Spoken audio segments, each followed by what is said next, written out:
ما بنعطيكم شيء. بتوقفوا اطلاق نار، هذه السياده. بتوقفوا عدوان، هذه السياده. بتنسحبوا، هذه السياده. كل ما تطالب به السياده هي هو السياده، وكل ما تطالبون به هو انبطاح وإذلال أمام العدو الإسرائيلي.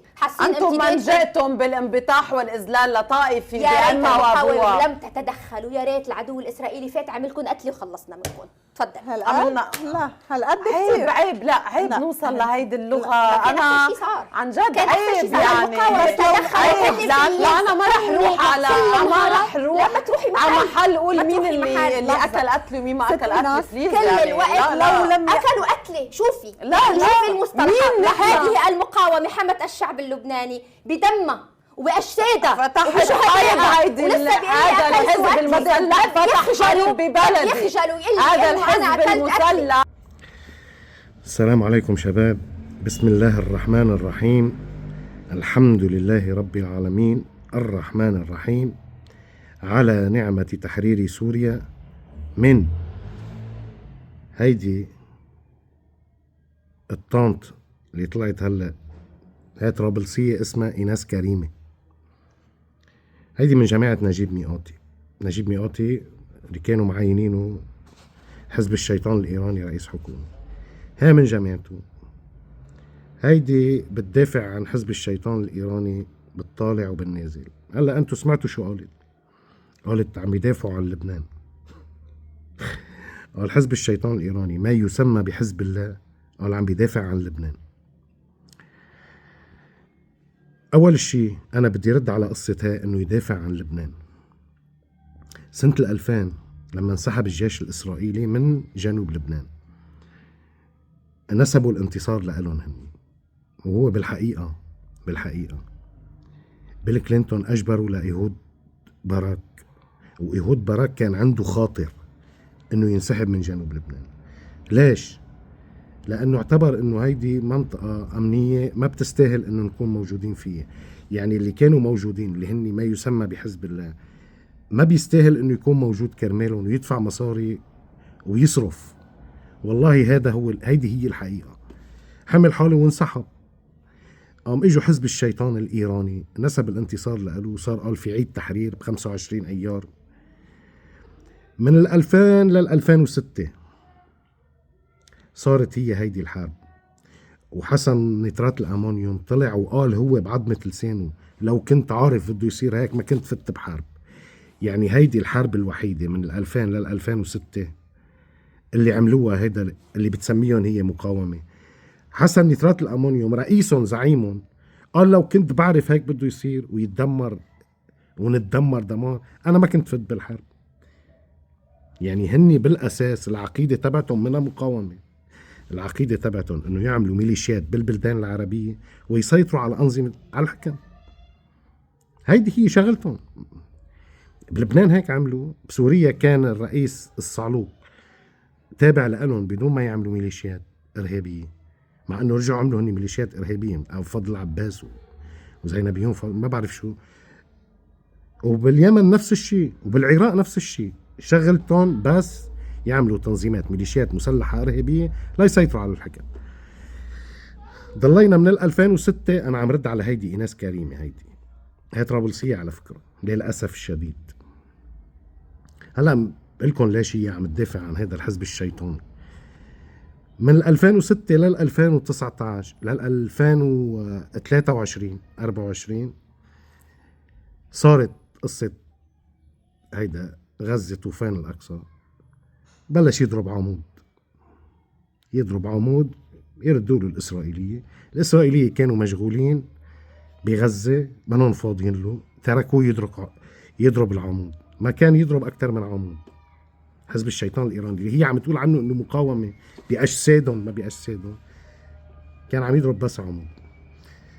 6 7 8 شهور نتنياهو عم يضحك عليهم. والله العظيم كان عم يضحك عليهم نتنياهو. فجأة عملية البيجر، فجأة قتلوا لحسن نترات الأمونيوم، فجأة قتلوا لهاشم صفي الدين، فجأة كسروا تكسير نتنياهو. وأكيد أنا مني مع نتنياهو ولا مع الكيان الأزرق أبدا، ولا ممكن أن يكون معه، ولا يعني بالمنطق، بس انا عم بحكي له حقائق اللي صار، لحتى ما حدا يقول مثل هيدي ايناس كريمه انه هول المقاومه ودافعوا عنا باجسادهم، قال دافعوا عنا باجسادهم. هيدا كله بخليك انت تشك هيدول من المقاومه، هول مافيا مسلحه، ميليشيا مسلحه ارهابيه بس لتسيطر على البلدان. يعني هني اصلا شغلتهم من المقاومه من 2000، لانه الاسرائيليين اذا فاتوا على الارض وما بدهم يطلعوا منها ما حدا في يطلعهم منها. هني الاسرائيليين انسحبوا من تلقاء نفسهم بال 2006 حسن نترات الامونيوم قال لو كنت عارف انا ما كنت فت بهالقصه كلها سوا. والله هذا قاله هو له خطاب هيك بيقول فيه. بال 2023 عمود مع عمود انه هني ليك نحن عم نساند غزه، انتبه ليك نحن عم نساند غزه.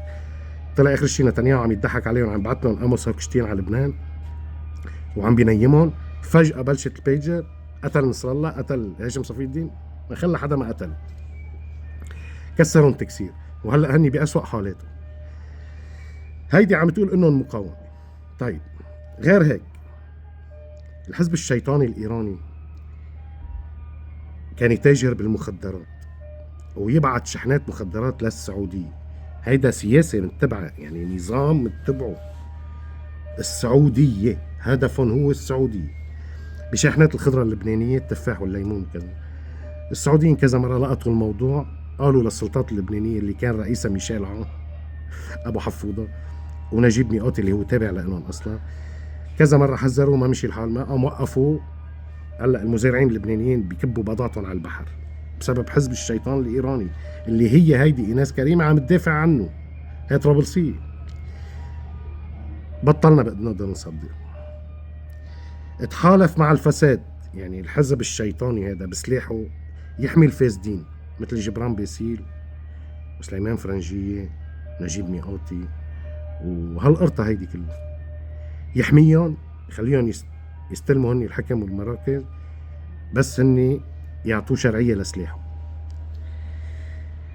اتدمر الاقتصاد بسبب الفساد، اتدمر الاقتصاد. بال 2019 انهارت الليره اللبنانيه، كانت الليره اللبنانيه ب 1500، الدولار كان ب 1500 ليره، هلا الدولار وصل ل 140,000، هلا ب 90,000 بسبب الفساد اللي كان يحميه سلاح تبع حزب الشيطان الايراني اللي هي عم تقول عنه مقاومه.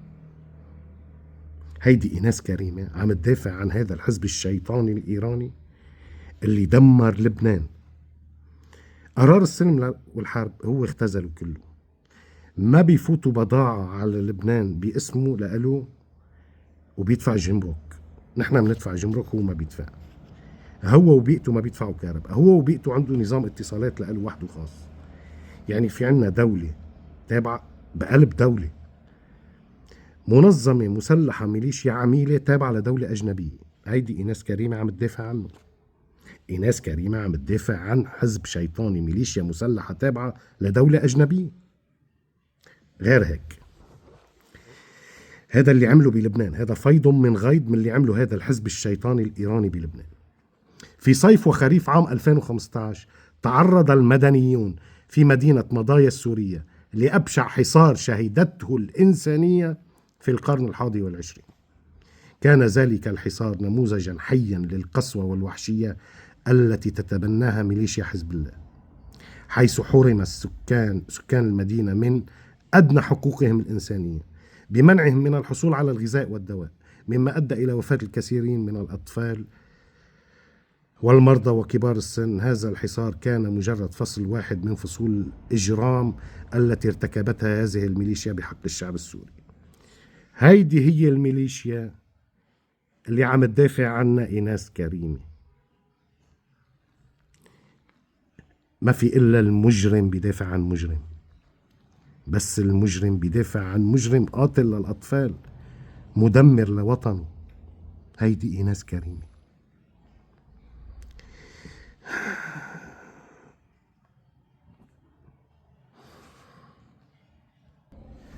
منكفي يا شباب إجرامه لحزب الشيطان الإيراني اللي عم تدافع عنه هيدي إيناس كريمة. بلغ العدد الكلي لمقاتلي حزب الله المشاركين في القتال داخل سوريا قرابة 10,000 مقاتل، سقط منهم حوالي 1000، بس 1000. حسب ما تشير مصادر إعلامية بينها قيادات من الصف الأول، أهمها مصطفى بدر الدين وجهاد مغنية وفادي الجرار وحسن علي جفال وسمير القنطار. وارتكب الحزب العديد من المجازر بحق المدنيين خلال الثورة. هذا اللي عم تدافع عنه إيناس كريمي. وتشير وسائل الإعلام إلى أن أهمها هي مجزرة دير بعلبة في حمص في نيسان 2012، مجزرة الملكية في نوفمبر تشرين الثاني 2013، مجزرة تل شغيب بريف حلب في مارس آذار 2013، مجزرة قرية أم عمود بريف حلب في نيسان أبريل 2013، مجزرة قرية رسم النفل بريف حلب في حزيران مايو 2013، مجزرة المزرعة بريف حلب في حزيران مايو 2013، مجزرة النبك بريف دمشق في كانون الأول ديسمبر 2013، مجزرة مدينة دارية بين العامين 2012 و2017. كما كان للحرب دور رئيسي في حصار مدينة الزبداني ومضايا ومخيم يرموك. ونفذ حزب الله عدة عمليات إعادة تموضع في سوريا من مناطق بمحيط حلب وأدلب وشرق سوريا وحمص باتجاه غرب سوريا والعاصمة دمشق، وأصبح ثقل وجوده وتمركزه في محيط العاصمة. هيدا اللي عم تدافع عنه إيناس كريمي، عم تقول إنه مقاوم يدافع عنا بأجساده. كيف لك عين تدافع عن هيك حزب إجرامي مجرم؟ يعني ما في أجرم من هيك. ها إيناس كريم، ها طرابلسية. لسه في بلاوي زرقاء، تجارة المخدرات العالمية والإرهاب العالمي، واللي عملوا باليمن، واللي راح يدرب الهبل الحوثيين ليضربوا السعودية. كل هذا هسه مسكرنا. هيدي إيناس كريمة عم تدافع عن هذا الحزب الشيطاني الإيراني. بس كل واحد بده ياخد حقه بالنهاية، وانت بدك تدفعي اللي عليكي بحكم رباني إلهي سبحانه وتعالى. شكرا شباب.